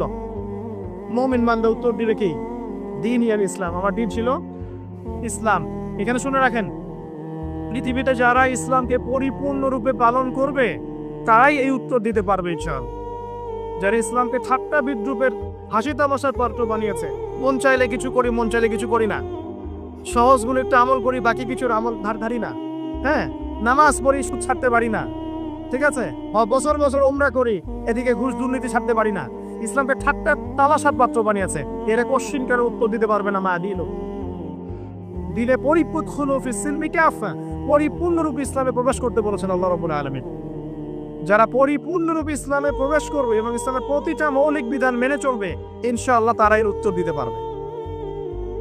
এরপরে আসবে তৃতীয় প্রশ্ন। নবী সাল্লাল্লাহু আলাইহি ওয়াসাল্লামকে দেখানো হবে, যখন দেখানো হবে তখন সূর্য যখন ডুবে যায়, যে দৃশ্যটা আমরা দেখতে পারি না, ওই দৃশ্যটা দেশে উঠবে এবং মুমিন বান্দা অস্থির হয়ে যাবে, বলবে আমাকে ছেড়ে দাও, আমি নামাজ পড়বো। সুবহানাল্লাহ। তার কারণ তার কাছে মনে হবে যে আসরের ওয়াক্ত হয়ে গেছে, আসরের ওয়াক্ত চলে যাচ্ছে, আমাকে নামাজ পড়তে হবে। চিন্তা করেছেন? ওই যে একটা হাদিস আছে না, যে 7 শ্রেণীর মানুষকে আল্লাহ রাব্বুল আলামিন আরশের ছায়া দিবেন, তার মধ্যে এক শ্রেণীর মানুষকে যার অন্তর মসজিদের সাথে ঝুলে থাকে, তার মন মসজিদের সাথে ঝুলেছিল, এই সূর্য ডুবে গেল বলে আমাকে ছেড়ে দাও, নামাজ পড়তে যাও। তখন ফেরেশতারা বলবেন তোমাকে নামাজ পড়তে দেয়া হবে, তবে তার আগে তুমি এর উত্তর দাও। কি উত্তর? এই ব্যক্তির দিকে তাকাও। তখন নবী সাল্লাল্লাহু আলাইহি ওয়াসাল্লামকে দেখানো হবে, সাল্লাল্লাহু আলাইহি ওয়াসাল্লাম দরুদ পড়বেন। বলা হবে যে এই ব্যক্তির সম্পর্কে তোমার কি ধারণা? মান হাযা রাজুলু বুইসা ফিকুম, এই ব্যক্তি কে, যাকে তোমাদের কাছে পাঠানো হয়েছিল? মুমিন ব্যক্তি নির্দ্বিধায় বলে দিবে যে তিনি হচ্ছেন আমার নবী মুহাম্মদুর রাসূলুল্লাহ সাল্লাল্লাহু আলাইহি ওয়াসাল্লাম। দেখুন, পৃথিবীতে যে বা যারাই নবী সাল্লাল্লাহু আলাইহি ওয়াসাল্লামের সুন্নতের উপর আমল করবে, ইনশাআল্লাহ সে তার উত্তর দিতে পারবে। দুনিয়াতে যারা নবীর সুন্নতের 5 পয়সা পরোয়া করছে না, তার আদর্শের 5 পয়সা দাম দিচ্ছে না, তারা কোশ্চিন কালে উত্তর দিতে পারবে না।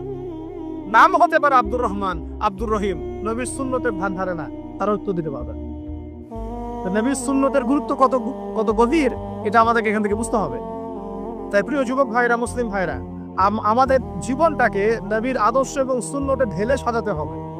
সকাল থেকে সন্ধ্যা পর্যন্ত প্রতিটা কাজ করবো কার তরিকায়? রাসূলের তরিকা। নামাজ পড়বো ও তার তরিকায়, রোজা, সিয়াম, হজ, যাকাত, আমল, মুআমালাত, আখলাক সব কার তরিকায়?